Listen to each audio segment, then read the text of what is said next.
但係其實有啲係長期臥床或者行動力比較低嘅啦。咁嘅老友記啦，尤其而家近年咧好興咧就係講啲沖涼機、洗頭機，即係呢一類型係一啲自動化嘅設備啦。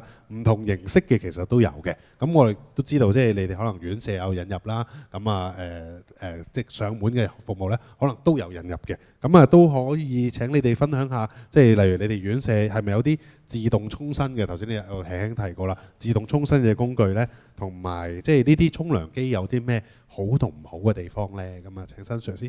咁我都係智靈會嘅贊助啦，所以就裝到。咁係啦，有個呢個叫某個牌子叫 The Shower 啦。咁佢其實係一張雙向長嘅係啦，雙向長嘅浴椅咁啦。咁好穩固嘅。咁唔用就接埋啦，完全唔阻嘅。咁跟住用咧就攤出嚟咁隻腳動嚟。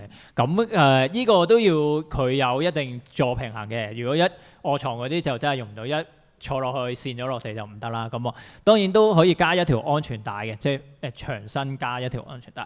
咁佢如果有部分可能一人扶抱或者二人扶抱過到凳，坐得穩穩陣陣都係容易個。咁咧佢坐咗落去咧，你見有兩支銀色嘅棍啊，咁其實係花灑頭嚟嘅。咁打翻開可以完全校角度嘅，係啦。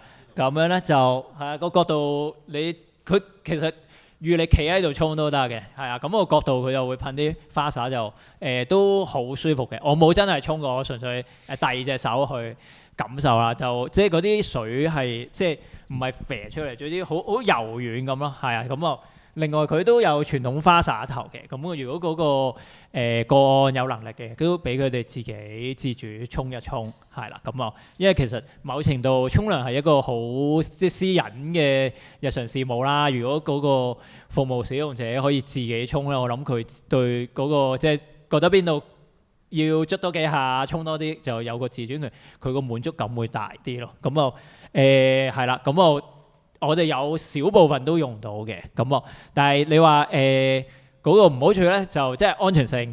但係咁經我哋評估得咧，咁樣用落都一定安全嘅。咁但係我哋又唔會話完全冇同事即係行開啦，你自己搞掂啦，10分鐘後翻嚟。唔會，我哋點都有個同事喺側邊 ready 嘅。可能有時即係佢想去攞某啲嘢嘅，咁我哋都幫一幫佢或者睇住咯。咁用過都冇話有意外發生嘅，係啊。好啊。咁呢個機你就唔可以帶上門啦。不過呢個機其實我反而覺得屋企裝都係幾好嘅嘢嚟嘅，係啦。咁當然即係有一定嘅價錢啦，係啦，本上問題。屋企裝有咩好處咧？咁你講下。屋企裝嗱，我就可以企喺度用啦，可能我媽媽就坐喺度用啦，係嘛，一物兩用，成家都一齊，唔係真係幾舒服㗎嗰啲水，係。好啊，咁Patrick 啦，咁你哋都係呢個機冇可能係即係上門搬上去啦，亦都唔可以好似田新 Sir 講嘅鼓勵人哋去買，每人都去買部咁舒服嘅機去。即係屋企沖涼啦，咁亦都係啦，今日都有展出嘅，就係有啲公司其實而家都有啲咧，就係沖涼洗頭機，咁即係都嗰個入水口同嗰個出水口其實同一個地方就可以喺度一路同人哋去沖涼嘅，咁好似個吸塵機咁，個好處就係即係方便去拎啦。咁你哋會通常上門有冇用呢啲機咧？因為坊間其實好多牌子都有用緊啲機，咁一陣又問你啦，就係好唔好用同埋實唔實用啦？我哋咧就都有即係因為有樂齡科技嘅即係錢啊資助啦，咁我哋都買咗部，咁但係我哋礙於其實佢都即係有一個即係唔算話好大部嘅，咁但係我哋都暫時咧我哋只喺中心度使用咯。咁因為我哋中心咧都會有時有啲可能剪髮嘅服務啦，咁俾啲長者上嚟同佢剪頭髮啦，咁有時剪完咁仲好多頭髮碎，咁佢哋就即係試下用呢個幫佢洗啦。咁有好有唔好嘅 comment 嘅，咁有啲係啦好嘅先係啦，咁就有得洗埋頭喎，好舒服，因為可能有時唔舒服噶嘛，如果就咁去剪頭髮，但係冇得洗，咁同埋都好似有人服侍佢啦，因為平時可能佢哋自己屋企就自己洗嘅時候，可能冇咁舒服啊，或者冇咁即係全面啦洗得，咁喺呢度有人幫佢洗埋啊，咁就覺得非常之好啦。咁但係比較可能少少缺點或者可能要改進地方，可能就係佢哋會覺得有時啲水咧滴落嚟，即係佢吸水個功能吸得冇咁快啦，或者已經會流咗落嚟啊咁啦。咁亦都啲水咧我冇記錯咧係好似係都係凍嘅，係啦，凍水嘅，係啦，唔熱嘅。係啦，或者唔夠熱啦，我唔記得呢個牌子佢有冇熱水嘅功能。係咁，但係就佢哋可能就話啊個頭有啲凍喎，咁有啲唔係好舒服喎咁樣啦，跟住可能仲要流落嚟咁樣，個感覺咧就相對冇咁好，係啦。咁但係就整體嚟講，其實即係都佢哋係好開心嘅喺度試啲新嘢啊咁樣啦。好啊，咁啊我哋預備呢個 topic 嘅時候咧，我邀請新 Sir 嘅時候咧，佢就即刻就 send 咗一個片俾我，就係話有啲咧係全自動嘅，可能你哋都有上網睇過啦，包括可能日本嗰個大阪嗰個萬博啦，咁都係全自動嘅，成個人走咗入去嗰個機入邊。你好似有張相俾我嘅係咪？誒冇啊，我冇擺落去添。咁咧就係上年世界博覽會走咗入去嘅，跟住咧就全自動沖涼啦咁樣。咁呢類型嘅沖涼機咧，即係我知道香港都有引入嘅，其實都係呢外國嘅設施啦。咁不過我哋今日雖然係冇即係demo 出嚟啦，冇邀請公司嚟去 demo 啦。咁啊佢話咧全自動嘅沖涼加埋吹乾15分鐘就搞掂㗎啦。咁啊你俾我嗰條片嚟嘅。咁啊咁你哋又覺得即係就你哋嘅情況啦，我知道你院舍未買呢啲嘅啊，咁啊會等你哋啦。咁咧院舍亦都唔係咁普及，我都知道咧應該都大部嘅，係啦，嗰個都大部嘅，亦都應該都未有人買係咪？我都唔知啦啊，咁啊你哋評論下啦，我呢啲係全自動嘅，覺得適唔適合用一啲？我買俾你係咪就要咧？咁即係你講下啦。諗先都係。諗一諗，請你講咁啊，係啊，即係我哋係啦，即係職業治療都好留意呢啲科技或者輔助器具嘅。咁我見到啱啱討論嗰個 topic，我又揾下全自動。咁我暫時覺得，如果係我哋健健康康嘅人士試用，又會比較好啲啦。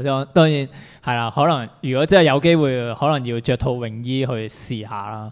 咁我諗比較大嘅困難都係轉移個拍嘅，因為佢成個都大浴缸咁，即係太空艙咁轉移個拍，佢攬落去都有大約腰咁高我估。咁係點樣轉移落去咧？就係啦，嗰個示範嗰個人係即係健全人士就好容易咯。咁如果去到我院舍，我諗要配合吊機，係啦，即係要由流動吊機都未必得，因為流動吊機咧腳有兩隻腳叉嘅會撞，一定要天花吊機喺上面行咁我由上而下落去，咁至可能啲咯。咁但係另外我哋嗰啲就有部分智障人士會唔會一冚蓋覺得去咗一個密閉空間就好驚呢？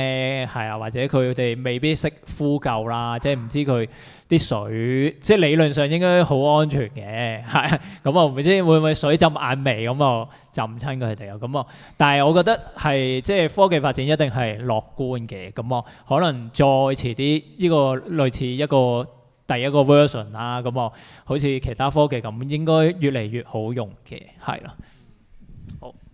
講多少，我哋因為除咗我哋啲家居照顧服務咧，我哋都有照顧券，咁佢哋有啲會係上去我哋中心，即係我自己中心冇啦，但係隔離中心可能會上去翻中心嗰度做沖涼嘅。咁我又諗啊，你因為咁樣問到，咁其實如果有咁嘅設備咧，其實可能為某啲長者係幾好嘅，因為咧有時有啲長者咧佢需要沖涼嘅服務㗎，因為佢哋可能真係行得唔好啊，或者即係自己一啲身體狀況啦。咁但係佢就好拒絕，因為覺得要其他人幫你沖啊，好醜怪喎，好係俾人睇晒啊，或者呢啲係咁私隱嘅嘢啦。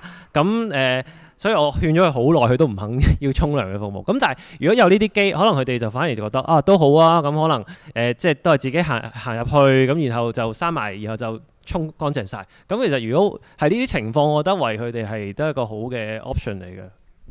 即係會即係有尊嚴啲咯，係啊，即係好似入去浸個浴15分鐘又乾晒。尊嚴都係真係好緊要，係。咁擔唔擔心有啲安全隱患咧？即係點呢話太熱啊，或者太凍啊，佢走唔到出嚟嘅喎。即係如果佢嗱，即係理論上佢應該有啲emergency stop 啦。咁當然即係冇睇過實物啦。咁係咯，太熱太凍或者一個水沖唔識停咁啊，係啊，咁即係可能機器都有機會有啲 error，佢有冇啲機制去 monitor 到喺外面嘅人可以救援到咧？